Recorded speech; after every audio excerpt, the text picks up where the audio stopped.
வாய்ந்த திரு செங்கோட்டையன் அவர்களுடைய வளர்ச்சிக்கும் முன்னேற்றத்திற்கும் வெற்றிக்கும் மிக முக்கியமான காரணமாக எனது தந்தை திரு காளியப்பன் அவர்கள் அன்று முதலே செயல்பட்டு வந்தார்கள் என்பது நிதர்சனமான உண்மையாகும்.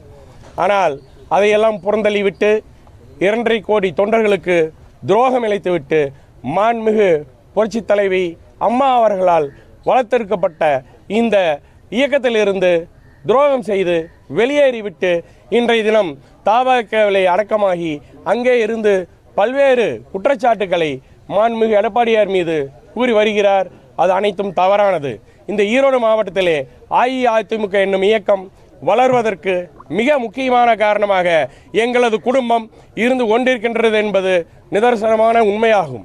நாங்கள் இல்லை என்றால் நிச்சயமாக எங்களது சித்தப்பா திரு செங்கோட்டையன் அவர்கள் 2016 தேர்தலில் தோற்கடிக்கப்பட்டிருப்பார். அதே போல 2016 தேர்தலிலே வெற்றி பெற்றிருக்க மாட்டார். 2006 தேர்தலிலுமே வெற்றி பெற்றிருக்க மாட்டார்.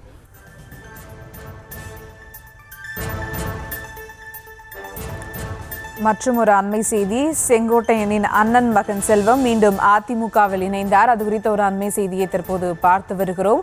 மேலும் விவரங்களோடு இணைகிறார் செய்தியாளர் லதா. வணக்கம் லதா, விவரங்கள். வணக்கம். முன்னாள் அமைச்சர் செங்கோட்டையனின் அண்ணன் மகன் செல்வம் மீண்டும் அதிமுகவில் இணைந்திருக்கிறார். சென்னை பசுமை வழி சாலையில் உள்ள இபிஎஸ் இல்லத்தில் இபிஎஸ் முன்னிலையில் அவர் மீண்டும் அதிமுகவில் தன்னை இணைத்துக் கொண்டிருக்கிறார். கடந்த சில வருடங்களுக்கு முன்பாக அவர் செங்கோட்டையனோடு ஏற்பட்ட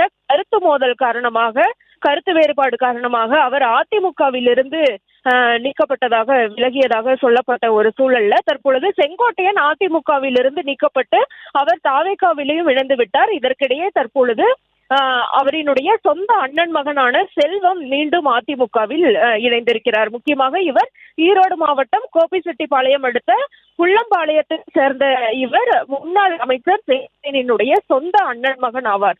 கடந்த 2000 விலகி திமுகவில் இணைந்திருந்தார். மீண்டும் திமுகவில் அவர் நீக்கப்பட்ட ஒரு சூழல்ல தற்பொழுது மீண்டும் இபிஎஸ் நிலையில் அதிமுகவில் இணைந்திருக்கிறார். முக்கியமாக செங்கோட்டையனோடு ஏற்பட்ட அந்த கருத்து மோதல் காரணமாக தான் அதிமுகவில் இருந்து வெளியேறியதாகவும் கூட அவர் செய்தியாளர் சந்திப்பின் போது தெரிவித்து இருந்ததோடு மட்டுமல்லாமல் என்னுடைய உழைப்பின் காரணமாக தான் என்னுடைய சித்தப்பாவான செங்கோட்டையன் கடந்த 2006 மற்றும் 2014 ஆகிய தேர்தல்களில் வெற்றி பெற்று இருந்தார். இப்பொழுது இது போன்ற அவதூறுகளை எல்லாம் அவர் பரப்பி வருகிறார் என்றும் செங்கோட்டையன் மீது பல்வேறு புகார்களையும் கூட அவர் தெரிவித்திருக்கிறார். விவரங்களுக்கு நன்றி லதா.